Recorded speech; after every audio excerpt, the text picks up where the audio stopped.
ಯೇಸುವೆ ಸ್ತೋತ್ರ, ಯೇಸುವೆ ವಂದನೆ. ಆತ್ಮೀಯ ಸಹೋದರ ಸಹೋದರಿಯರೇ, ಭಾನುವಾರದ ಸುವಾರ್ತೆಗೆ ನಿಮಗೆ ಸ್ವಾಗತ, ಸುಸ್ವಾಗತ. ಇಂದು ನಾವು ಧ್ಯಾನಿಸಲಿರುವ ಭಾನುವಾರ ಜನವರಿ 15, ಸಾಧಾರಣ ಕಾಲದ 2ನೆಯ ಭಾನುವಾರ. ನಾವು ಪ್ರಾರ್ಥಿಸೋಣ. ಸ್ತುತಿಗಳ ಮಧ್ಯೆ ವಾಸಿಸುವ ತಂದೆಯಾದ ದೇವರೇ, ಸಾಧಾರಣ ಕಾಲದ 2ನೇ ಭಾನುವಾರದ ಸುವಾರ್ತೆಯನ್ನು ನಾವು ಧ್ಯಾನಿಸುವಾಗ ಒಳ್ಳೆ ರೀತಿಯಲ್ಲಿ ಸಿದ್ಧತೆ ಮಾಡಿ ಭಾನುವಾರದ ಬಲಿಪೂಜೆಗೆ ನಾವು ಹೋಗುವಂತೆ ನಮ್ಮನ್ನು ಆಶೀರ್ವದಿಸಿರಿ. ಈ ವಾಚನಗಳ ಅರ್ಥವನ್ನು ಗ್ರಹಿಸುವಂತೆ ನಿಮ್ಮ ಪವಿತ್ರ ಆತ್ಮರನ್ನು ನಮ್ಮ ಮೇಲೆ ಸುರಿಸಿರಿ. ಸ್ವರ್ಗೀಯ ಜ್ಞಾನವನ್ನು ನಮಗೆ ಕರುಣಿಸಿರಿ. ಈ ಸುವಾರ್ತೆಯ ಮೂಲಕ ನಮ್ಮ ಜೀವನ ನಿಮಗೆ ಯೋಗ್ಯವಾದ ಜೀವನವಾಗಲಿ ಮಾತ್ರವಲ್ಲ, ನಿಮಗೆ ಸಾಕ್ಷಿಯಾಗಿ ಬಾಳುವ ವರವನ್ನು ಕರುಣಿಸಿರಿ ಮತ್ತು ಸೌಖ್ಯವನ್ನು ಕರುಣಿಸಿರಿ. ಯೇಸು ನಾಮದಲ್ಲಿ ಪ್ರಾರ್ಥಿಸುತ್ತೇವೆ, ಆಮೇನ್. ನಾವು ತೆಗೆದುಕೊಳ್ಳೋಣ ಇಂದಿನ ಮೊದಲನೇ ವಾಚನ, ಯೆಶಾಯ ಪ್ರವಾದಿಯ ಗ್ರಂಥದಿಂದ ವಾಚನ. ಅಧ್ಯಾಯ 49, ವಾಕ್ಯಗಳು 3 ಮತ್ತು 5, 6. ಸರ್ವೇಶ್ವರ ನನಗೆ ಇಂತೆಂದರು, ನೀನೆನ್ನ ದಾಸ, ನನ್ನ ಮಹಿಮೆ ಬೆಳಗಿಸುವ ಇಸ್ರಾಯೇಲ. ಯಾಕೋಬ್ಯರನ್ನು ತನ್ನ ಬಳಿಗೆ ಕರೆತರಲು, ಇಸ್ರಾಯೇಲರನ್ನು ತನ್ನೊಂದಿಗೆ ಸೇರಿಸಿಕೊಳ್ಳಲು ತನ್ನ ದಾಸನನ್ನಾಗಿ ನನ್ನ ರೂಪಿಸಿದನು. ತಾಯ ಗರ್ಭದಲ್ಲಿದ್ದಾಗಲೇ ಮಾಡಿದನಿದನು. ಸನ್ಮಾನ್ಯನು ನಾನು ಸರ್ವೇಶ್ವರನ ದೃಷ್ಟಿಯಲ್ಲಿ, ನನ್ನ ಶಕ್ತಿ ಸಾಮರ್ಥ್ಯ ಇರುವುದು ಆ ದೇವರಲ್ಲಿ. ಮತ್ತೆ ಆತ ಇಂತೆಂದನು ನನಗೆ, ಮಹತ್ಕಾರ್ಯವೇನೂ ಅಲ್ಲ, ನನ್ನ ದಾಸನಾದ ನಿನಗೆ ಕುಲಗಳನ್ನು ಉದ್ಧರಿಸುವ ಮಾತ್ರಕ್ಕೆ, ಇಸ್ರಾಯೇಲರಲ್ಲಿ ರಕ್ಷಿತರಾದವರನ್ನು ಮರಳಿ ಬರಮಾಡುವ ಮಾತ್ರಕ್ಕೆ ನೇಮಿಸಿರುವೆನು ನಿನ್ನನ್ನು ಜ್ಯೋತಿಯನ್ನಾಗಿ ಸರ್ವ ಜನಾಂಗಗಳಿಗೆ, ನನ್ನ ರಕ್ಷಣೆ ವ್ಯಾಪಿಸಿರುವಂತೆ ಮಾಡಲು ಜಗದ ಕಟ್ಟ ಕಡೆಯವರೆಗೆ. ಕೀರ್ತನೆ 40, ಶ್ಲೋಕ. ಪ್ರಭು, ನಿನ್ನ ಚಿತ್ತಾನುಸಾರ ನಡೆಯುವುದೇ ನನಗೆ ಪರಮಾವೇಶ. ಪ್ರಭು, ನಿನ್ನ ಚಿತ್ತಾನುಸಾರ ನಡೆಯುವುದೇ ನನಗೆ ಪರಮಾವೇಶ. ಕಾದಿದ್ದೆನು, ಪ್ರಭುವಿಗಾಗಿ ಕಾದಿದ್ದೆನು. ಕೊನೆಗಾತ ನನ್ನತ್ತ ಬಾಗಿ ಕಿವಿಗೊಟ್ಟನು. ಬರೆಸಿದನು ನವ ಗೀತೆಯನ್ನು, ದೇವಸ್ತುತಿಯನ್ನು ನನ್ನ ಬಾಯಲ್ಲಿ. ಇದ ಕಂಡವರು ಭಯಪಡುವರು, ಇಡುವರು ಭರವಸೆ ಪ್ರಭುವಿನಲ್ಲಿ. ಪ್ರಭು, ನಿನ್ನ ಚಿತ್ತಾನುಸಾರ ನಡೆಯುವುದೇ ನನಗೆ ಪರಮಾವೇಶ. ಬೇಡವಾದುವು ನಿನಗೆ ಯಜ್ಞಾರ್ಪಣೆ ಬಲಿ ಕಾಣಿಕೆ, ಬಯಸಿಲ್ಲ ನೀ ಹೋಮವನೇ ಪರಿಹಾರಕ ಬಲಿಯನೇ. ಗ್ರಂಥ ಸುರುಳಿಯಲ್ಲಿ ನನ್ನ ಕುರಿತು ಲಿಖಿತವಾಗಿದೆ ಎಲ್ಲವೇ. ನಿನ್ನ ಚಿತ್ತಾನುಸಾರ ನಡೆಯುವುದೇ ನನಗೆ ಪರಮಾವೇಶ. ನನ್ನ ಅಂತರಂಗದಲ್ಲಿದೆ ದೇವ ನಿನ್ನ ಧರ್ಮೋಪದೇಶ. ಪ್ರಭು, ನಿನ್ನ ಚಿತ್ತಾನುಸಾರ ನಡೆಯುವುದೇ ನನಗೆ ಪರಮಾವೇಶ. ಬಚ್ಚಿಟ್ಟುಕೊಳ್ಳಲಿಲ್ಲ ನನ್ನೆದೆಯೊಳು ನಿನ್ನ ಸತ್ಸಂಬಂಧವನು. ಪ್ರಕಟಿಸಿದೆನು ಜೀವೋದ್ಧಾರವನು, ನಿನ್ನ ಪ್ರಾಮಾಣಿಕತೆಯನು. ಮಹಾಸಭೆಗೆ ಮರೆಯಿಸದೆ ಸಾರಿದೆನು ನಿನ್ನ ಪ್ರೀತಿ ಸತ್ಯತೆಯನು. ಪ್ರಭು, ನಿನ್ನ ಚಿತ್ತಾನುಸಾರ ನಡೆಯುವುದೇ ನನಗೆ ಪರಮಾವೇಶ.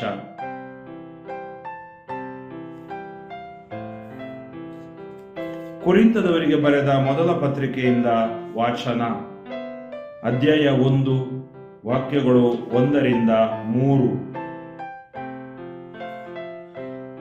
ಸಹೋದರರೇ, ಕ್ರಿಸ್ತ ಯೇಸುವಿನಲ್ಲಿ ಪುನೀತರಾಗಿ ದೇವಜನರಾಗಲು ಕರೆ ಹೊಂದಿರುವ ಕೊರಿಂಥದ ಶ್ರೀ ಸಭೆಯವರಿಗೂ ಹಾಗೂ ಪ್ರಭು ಯೇಸು ಕ್ರಿಸ್ತರನ್ನು ಎಲ್ಲೆಡೆಯೂ ನಾಮಸ್ಮರಣೆ ಮಾಡುವ ಸರ್ವ ಜನರಿಗೂ, ದೇವರ ಚಿತ್ತಾನುಸಾರ ಕ್ರಿಸ್ತ ಯೇಸುವಿನ ಪ್ರೇಷಿತನಾಗಲು ಕರೆ ಹೊಂದಿದ ಪೌಲನಾದ ನಾನು, ಸಹೋದರ ಸೊಸ್ತೇನನೊಂದಿಗೆ ಸೇರಿ ಬರೆಯುವ ಪತ್ರ.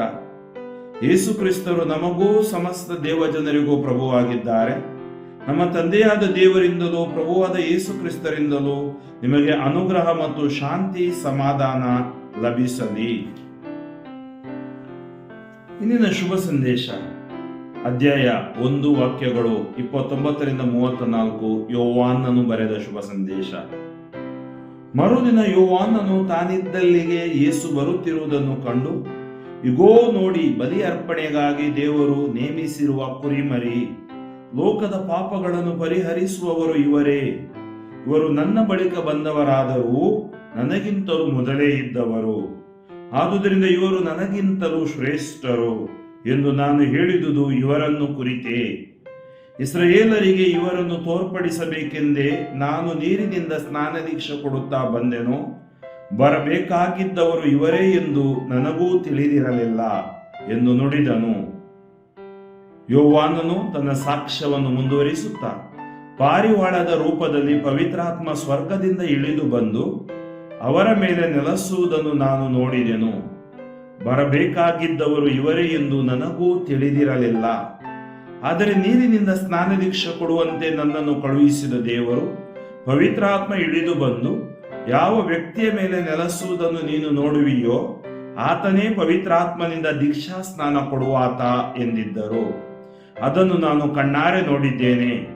ಆದುದರಿಂದ ಅವರೇ ದೇವರ ಪುತ್ರನೆಂದು ಸಾಕ್ಷಿ ನೀಡುತ್ತಿದ್ದೇನೆ ಎಂದು ಹೇಳಿದನು. ಆತ್ಮೀಯ ಸಹೋದರ ಸಹೋದರಿಯರೇ, ಇಂದು ನಾವು ಸಾಧಾರಣ ಕಾಲಕ್ಕೆ ಕಾಲಿಟ್ಟಿದ್ದೇವೆ. ಇನ್ನು ಮುಂದೆ ನಮಗೆ ವಿಭೂತಿ ಬುಧವಾರದಿಂದ ತಪಸ್ಸು ಕಾಲ ಆರಂಭವಾಗುತ್ತೆ. ಇಂದಿನ ಈ ವಾಚನಗಳು ನಮಗೆ ಯೇಸುವಿನ ಪರಿಚಯ ಮಾಡಿಕೊಡುವ ಒಂದು ಘಟನೆಯನ್ನು ನಾವು ನೋಡುತ್ತೇವೆ. ಈ ಪರಿಚಯ ಮಾಡುವ ವ್ಯಕ್ತಿ ಸ್ನಾನಿಕ ಯೋಹಾನ. ಸ್ನಾನಿಕ ಯೋಹಾನ ಬರಬೇಕಾದವರು ಇವರೇ ಎಂದು ನನಗೂ ತಿಳಿದಿರಲಿಲ್ಲ, ಆದರೆ ದೇವರು ನನಗೆ ಅವರ ಕುರಿತು ಪ್ರಕಟಪಡಿಸಿದರು. God revealed to me. ಸ್ನಾನಿಕ ಯೋಹಾನನ ಜೀವನ ಒಂದು ಸನ್ಯಾಸಿಯ ಜೀವನವಾಗಿತ್ತು. ಸ್ನಾನಿಕ ಯೋಹಾನ ಶುಭ ಸಂದೇಶದಲ್ಲಿ ಒಂದು ವಿಶೇಷವಾದ ಪಾತ್ರ ಅವರ ಸ್ವಾರ್ಥೆಗೆ ಇತ್ತು. ಸ್ನಾನಿಕ ಯೋಹಾನ ತನ್ನ ಸೇವೆಯಲ್ಲಿ ಒಂದು ಸಮರ್ಪಣಾ ಮನೋಭಾವದ ತ್ಯಾಗಮಯಿ ಜೀವನದ ವ್ಯಕ್ತಿಯಾಗಿದ್ದ. ಎಲಿಜಬೆತ್ ಮತ್ತು ಜಕರ್ಯನಿಗೆ ಹುಟ್ಟಿದ ಈ ಮಗ ಯೇಸುವಿನ ಹಾದಿಯನ್ನು ಸಿದ್ಧಪಡಿಸಲು ದೇವರು ಕಳುಹಿಸಿದ್ದರು. ಇವನು ಒಂದು ಸ್ವರವಾಗಿದ್ದ. ಯಾರ ಸ್ವರ? ಯೇಸುವನ್ನು, ಅವರ ಆಗಮನವನ್ನು ಮುಂತಿಳಿಸುವ ಸ್ವರವಾಗಿದ್ದ. ಅದನ್ನು ಸವಿಸ್ತಾರವಾಗಿ ನಾವು ಆಗಮನ ಕಾಲದಲ್ಲಿ ಧ್ಯಾನಿಸಿದ್ದೇವೆ. ಇಂದು ದೇವರೊಂದು ಪ್ರವಾದನೆಯನ್ನು ಮಾಡ್ತಾರೆ. ಯೆಶಾಯ ಪ್ರವಾದಿಯ ಗ್ರಂಥ. ಯೆಶಾಯ ಪ್ರವಾದಿಯ ಗ್ರಂಥ ಭರವಸೆಯನ್ನು ನೀಡುವ ಗ್ರಂಥ. Book of Isaiah gives us hope. ಇವತ್ತು ಸ್ನಾನಿಕ ಯೋಹಾನನು ಜನರಿಗೆ ಭರವಸೆಯನ್ನು ಕೊಡ್ತಾನೆ. ಸಂತ ಪೌಲರು ತನ್ನ ಸುವಾರ್ತೆಯ ಮೂಲಕ ಭರವಸೆಯನ್ನು ಕೊಡ್ತಾರೆ. We should never ever loose hope. ಭರವಸೆ ನಾವು ಯಾವಾಗಲೂ ಕಳ್ಕೊಳ್ಬಾರ್ದು. ಅದೇ ಭರವಸೆಯಲ್ಲಿ ಪ್ರತಿ ಭಾನುವಾರ ನಾವು ದಿವ್ಯ ಬಲಿ ಪೂಜೆಗೆ ಬರ್ತೀವಿ. ಕುಟುಂಬ ಸಮೇತ ಬರಬೇಕು. ದೇವರನ್ನು ನಾವು ಆರಾಧಿಸಬೇಕು. ನಮ್ಮ ಆರಾಧನೆ ನಿರರ್ಥಕ ಅಲ್ಲ. ನಮ್ಮ ಆರಾಧನೆ ದೇವರ ಆಶೀರ್ವಾದ, ಅನುಗ್ರಹವನ್ನು ನಾವು ಆ ಆರಾಧನೆಯಲ್ಲಿ ನಾವು ಪಡೆಯುತ್ತೇವೆ. ಸರ್ವೇಶ್ವರನಾದ ದೇವರು ಯೆಶಾಯನಿಗೆ ಹೇಳ್ತಾರೆ, ಸರ್ವೇಶ್ವರ ನನಗೆ ಇಂತೆಂದರು. ನೋಡಿ, ಯೆಶಾಯ ಪ್ರವಾದಿ ಹೇಳ್ತಾನೆ, ಸರ್ವೇಶ್ವರ ನನಗೆ, ಆತನ ವಾಣಿ ನನಗೆ ಬಂತು. ಆ ವಾಣಿ ಇಂತೆಂದಿತು, ನೀನೆನ್ನ ದಾಸ, ನನ್ನ ಮಹಿಮೆ ಬೆಳಗಿಸುವ ಇಸ್ರಾಯೇಲ. ನೀನೆನ್ನ ದಾಸ, ನನ್ನ ಮಹಿಮೆ ಬೆಳಗುವ ಇಸ್ರಾಯೇಲ. ಯಾವಿಲ್ಲಿ ನೀನೆನ್ನ ದಾಸ? ಸರ್ವೇಶ್ವರ ಯೆಶಾಯನಿಗೆ ಕೊಟ್ಟ ಮಾತು ಪ್ರವಾದನೆಯ ಮಾತು. ಪ್ರವಾದಿಗೆ ಕೊಟ್ಟ ಮಾತು ಪ್ರವಾದನೆಯ ಮಾತು. ಪ್ರವಾದನೆ ಅಂದ್ರೇನು? ನಡೆಯಲಿರುವ ಘಟನೆ ಮುಂದೆ. ಅಂದರೆ ಯೇಸು ಸ್ವಾಮಿ ಈ ಜಗಕ್ಕೆ ಬರಲಿದ್ದಾರೆ. ಅವರು ನಿಮ್ಮ ಭರವಸೆಯ ಮೂಲವಾಗಿದ್ದಾರೆ. ನಿಮ್ಮ ಬಾಳಿನಲ್ಲಿ ಬಂದಿರುವ ಎಲ್ಲ ಕಷ್ಟ ಸಂಕಟಗಳನ್ನು ತೊಡೆದು ಹಾಕುತ್ತಾರೆ. ರಕ್ಷಣೆಯನ್ನು ನಿಮಗೆ ತರುತ್ತಾರೆ.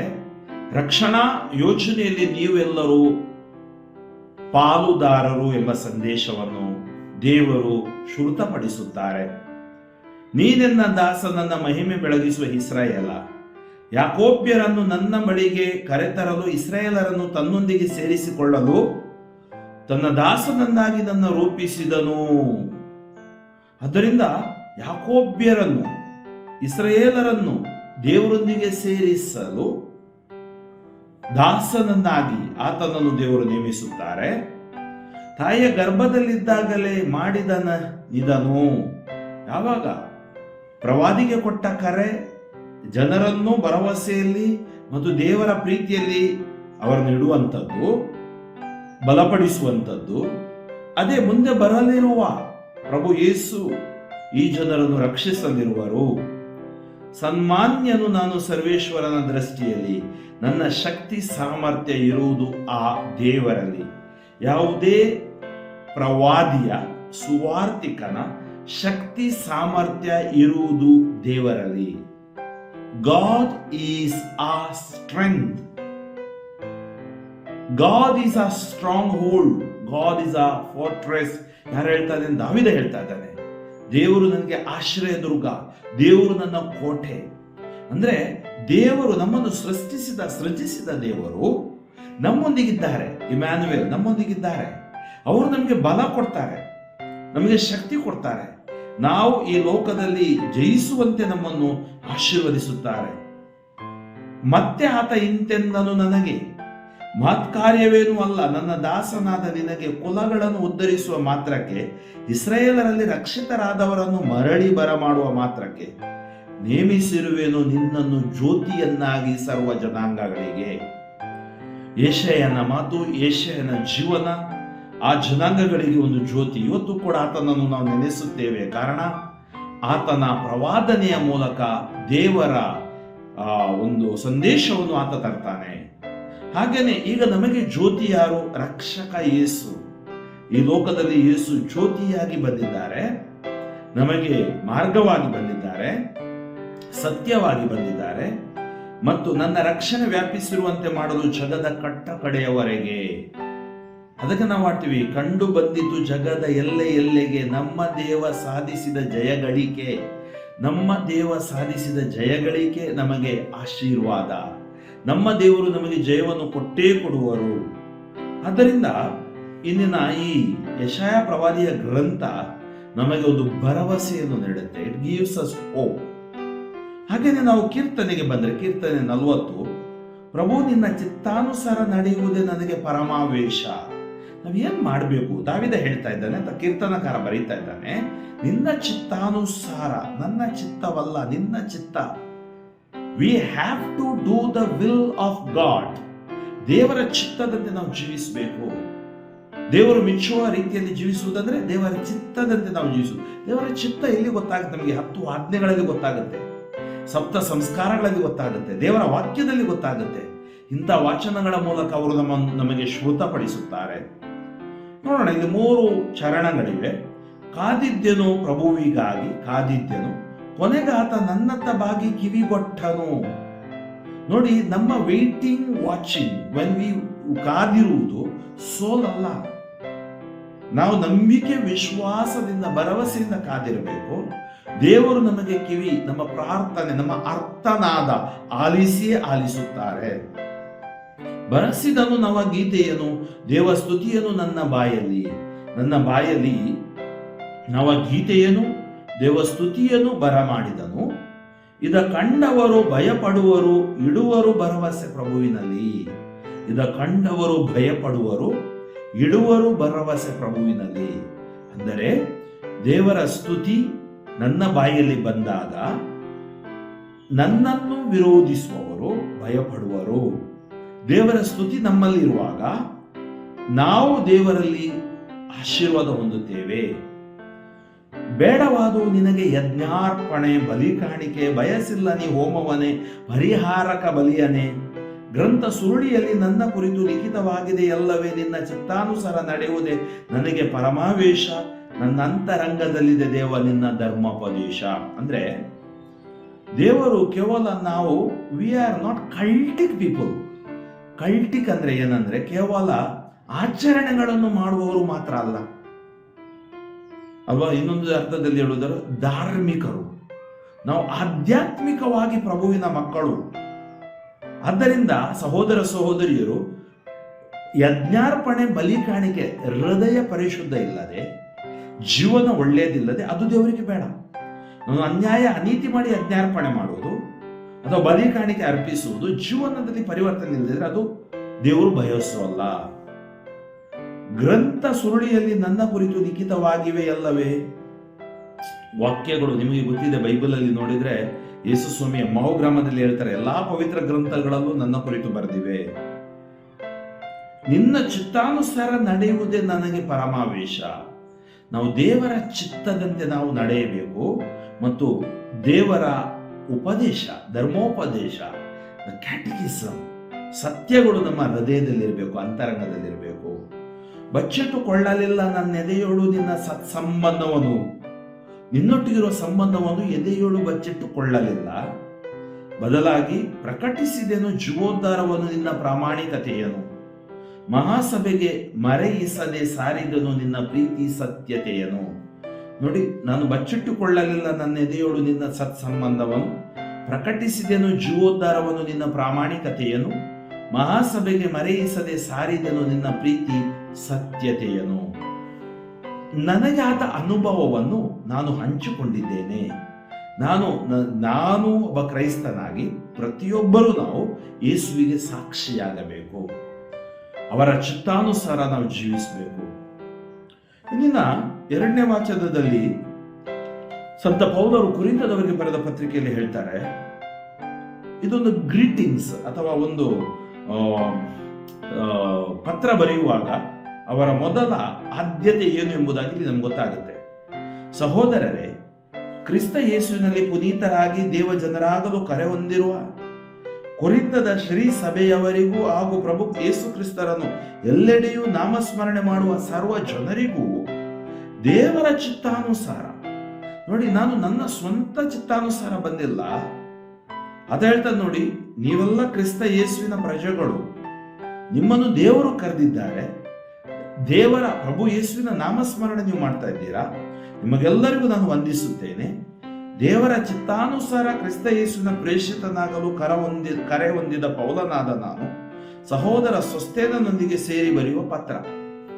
ನೋಡಿ, ಆತ ಅಹಂಕಾರ ತೋರಿಸುವುದಿಲ್ಲ. ದೇವರ ಚಿತ್ತಾನುಸಾರ ಕರೆಯಲ್ಪಟ್ಟಿದ್ದೇನೆ.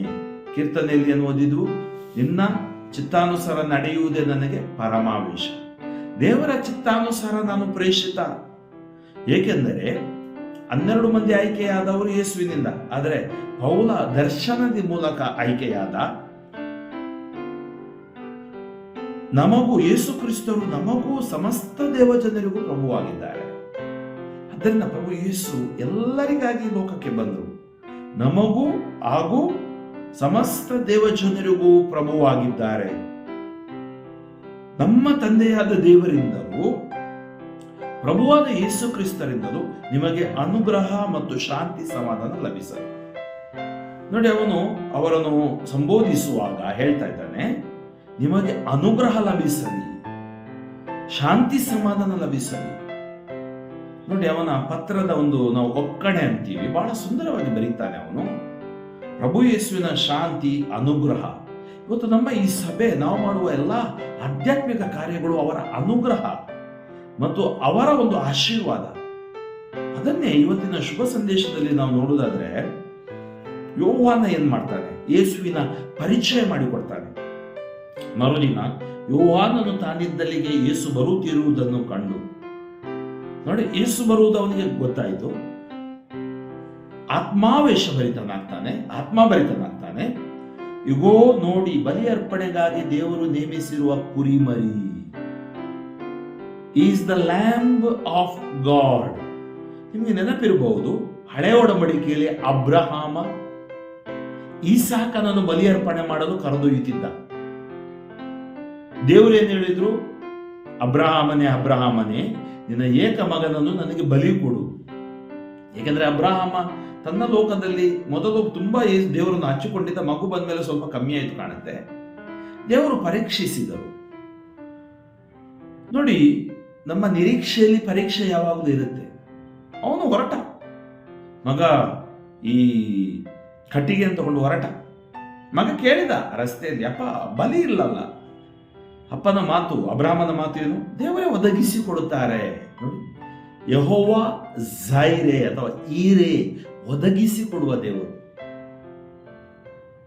ಅಲ್ಲಿ ಏನಾಯ್ತು, ಆತ ಹೋಗ್ತಾನೆ, ಕಟ್ಟಿಗೆ ಎಲ್ಲ ಸಿದ್ಧ ಮಾಡ್ತಾನೆ, ಆಮೇಲೆ ಮಗನ ಕೈ ಕಟ್ತಾನೆ. ಮಗನನ್ನು ಕಟ್ಟಿಗೆ ಮೇಲೆ ಬಲಿಯರ್ಪಣೆ ಮಾಡಲಿಡುವಾಗ, ಕತ್ತಿಯನ್ನು ಮೇಲೆತ್ತುವಾಗ, ಆವಾಗ ದೇವ್ರು ಹೇಳ್ತಾರೆ, ಅಬ್ರಹಾಮನೇ ಕೊಲ್ಬೇಡ. ಅಲ್ಲಿ ಮಗನನ್ನು ಬಿಡಿಸ್ತಾನೆ.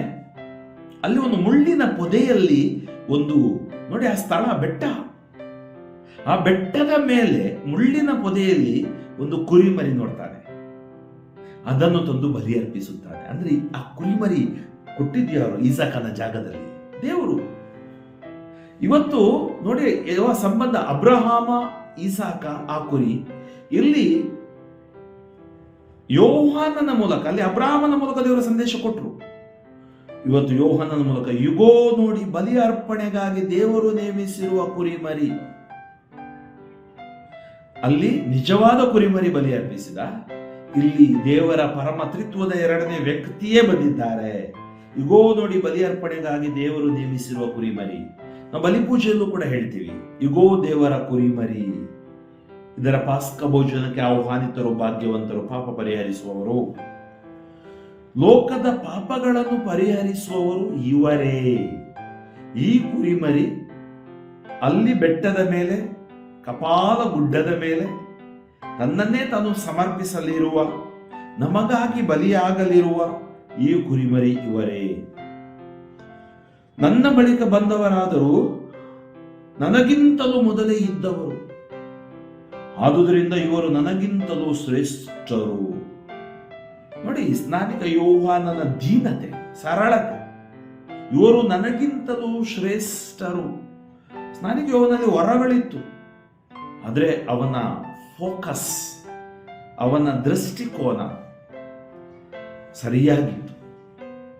ನಾವು ಕ್ರೈಸ್ತರಾಗಿ ನಮ್ಮ ದೃಷ್ಟಿಕೋನ ನಮ್ಮ ಸರ್ವೇಶ್ವರ ಪ್ರಭುವಿನಂತ ಯೇಸು ಕ್ರಿಸ್ತನಂತ ಇರಬೇಕು. ಆತ ಬೇರೆ ಯಾವುದೇ ವಿಷಯಗಳಿಗೆ ತಲೆ ಕೆಡಿಸಿಕೊಳ್ಳಿಲ್ಲ.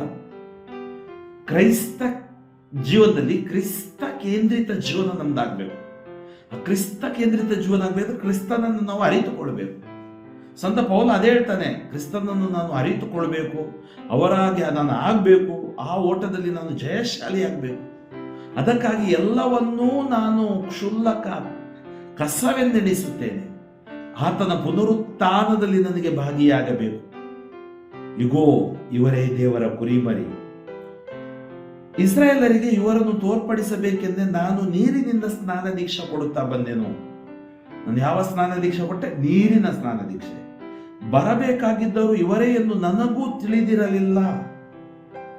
ಆದರೆ ಯೋಹಾನನು ತನ್ನ ಸಾಕ್ಷ್ಯವನ್ನು ಮುಂದುವರಿಸುತ್ತಾ ಜನರಿಗೆ ಹೇಳ್ತಾ ಇದ್ದಾನೆ, ಅವನು ಪಾರಿವಾಳದ ರೂಪದಲ್ಲಿ ಪವಿತ್ರಾತ್ಮ ಸ್ವರ್ಗದಿಂದ ಇಳಿದು ಬಂದು ಅವರ ಮೇಲೆ ನೆಲೆಸುವುದನ್ನು ನಾನು ನೋಡಿದೆನು. ಬರಬೇಕಾಗಿದ್ದವರು ಇವರೆಂದು ನನಗೂ ತಿಳಿದಿರಲಿಲ್ಲ.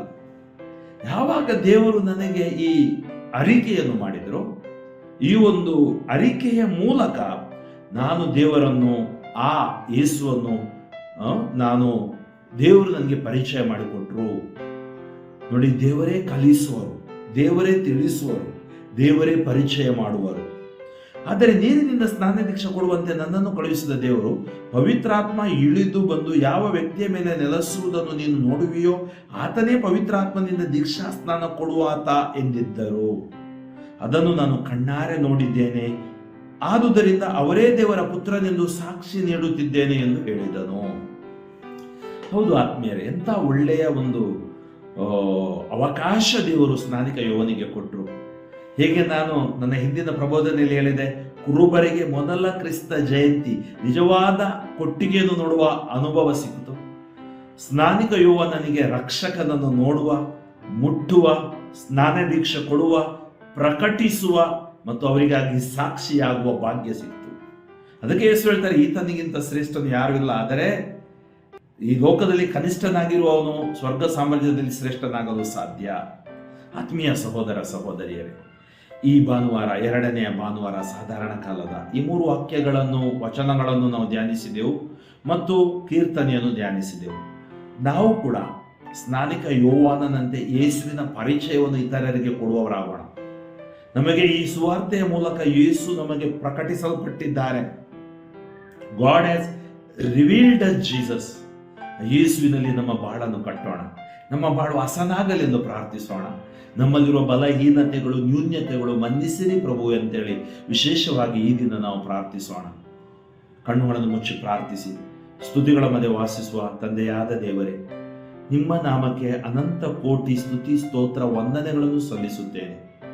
ಇದು ಈ ಭಾನುವಾರದ ಸುವಾರ್ತೆಯನ್ನು ಆಲಿಸಿದ ಎಲ್ಲಾ ಜನರ ಮೇಲೆ ನಿಮ್ಮ ಆಶೀರ್ವಾದ ಇಳಿದು ಬರಲಿ. ವಿಶೇಷವಾಗಿ ವಿಶ್ವದಲ್ಲಿರುವ 750 ಕೋಟಿ ಜನ, ಭಾರತ ದೇಶದಲ್ಲಿರುವ 130 ಕೋಟಿ ಜನ, ನಮ್ಮ ಕರ್ನಾಟಕದ 7 ಕೋಟಿ ಜನ, ಅವರ ಕುಟುಂಬಗಳು, ಅಲ್ಲಿರುವ ತಂದೆ ತಾಯಂದಿರು, ಹಿರಿಯರು, ಹಾಸಿಗೆಯಲ್ಲಿರುವವರು, ವೃದ್ಧಾಪ್ಯದಲ್ಲಿರುವವರು, ಜೀವನ ಮರಣದ ಮಧ್ಯೆ ಹೊರಡುತ್ತಿರುವವರು, ಮಾರಣಾಂತಿಕ ಕಾಯಿಲೆಗೆ ಒಳಗಾದವರು, ದಂಪತಿಗಳು, ಮಕ್ಕಳಿಲ್ಲದ ದಂಪತಿಗೆ ಮಕ್ಕಳ ಭಾಗ್ಯ, ವಿವಾಹಕ್ಕೆ ಸಂಬಂಧ ಬಾರದವರಿಗೆ ಒಳ್ಳೆಯ ಸಂಬಂಧಗಳು, ಕುಟುಂಬ ಜೀವನದಲ್ಲಿ ಬರುವ ಸಮಸ್ಯೆಗಳು, ವಿಚ್ಛೇದನೆ ಅಥವಾ ಸಪರೇಟ್ ಆಗಿರುವವರು ಮತ್ತೆ ಒಂದಾಗಲಿ. ಎಲ್ಲ ಕೇಡುಗಳಿಂದ ಒಂದು ರಕ್ಷಿಸಿ ಕುಟುಂಬ ಮೌಲ್ಯಗಳನ್ನು ಅವರು ಎತ್ತಿಡಿಯುವಂತೆ ಮಾಡು. ಅವರ ಮಕ್ಕಳನ್ನು, ಯುವಕ ಯುವತಿಯರನ್ನು ಆಶೀರ್ವದಿಸು. ಸಾಲ ಸೋಲುಗಳಿಂದ, ಎಲ್ಲಾ ಕೇಡುಗಳಿಂದ ಕುಟುಂಬಗಳನ್ನು ರಕ್ಷಿಸು. ಸ್ನಾನ ದೀಕ್ಷೆ ಪಡೆದ ಮಕ್ಕಳು ನಿನಗೆ ವಿಧೇಯರಾಗಿ ಜೀವಿಸುವಂತೆ, ನಿಮ್ಮ ಸುವಾರ್ತೆಯ ಕಂಪು ಎಲ್ಲರೂ ಅನುಭವಿಸುವಂತೆ, ಎಲ್ಲಾ ಲೋಕದಲ್ಲಿರುವ ಜನರಿಗಾಗಿ, ನಾಯಕರುಗಳಿಗಾಗಿ ನಾನು ಪ್ರಾರ್ಥಿಸುತ್ತೇನೆ. ಎಲ್ಲರೂ ಪ್ರೀತಿ, ವಿಶ್ವಾಸ, ಶಾಂತಿ, ಸಮಾಧಾನದಲ್ಲಿ ಜೀವಿಸಲಿ. ಎಲ್ಲ ಯುದ್ಧಗಳು, ಜಗಳಗಳು, ಅತಿವೃಷ್ಟಿ, ಅನಾವೃಷ್ಟಿಗಳು, ಎಲ್ಲಾ ತರದ ಕೇಡುಗಳು, ಸುಳ್ಳಿನ ಆತ್ಮ, ಮತಾಂಧತೆಯ ಆತ್ಮ ಅಥವಾ ಭಯೋತ್ಪಾದನೆಯ ಆತ್ಮವನ್ನು ಸುಟ್ಟು ಹಾಕಿರಿ ದೇವ. ನಿಮ್ಮ ಕರುಣೆ, ಕೃಪೆ, ದಯೆ ವಿಶ್ವದ ಮೇಲೆ ಇಳಿದು ಬರಲಿ.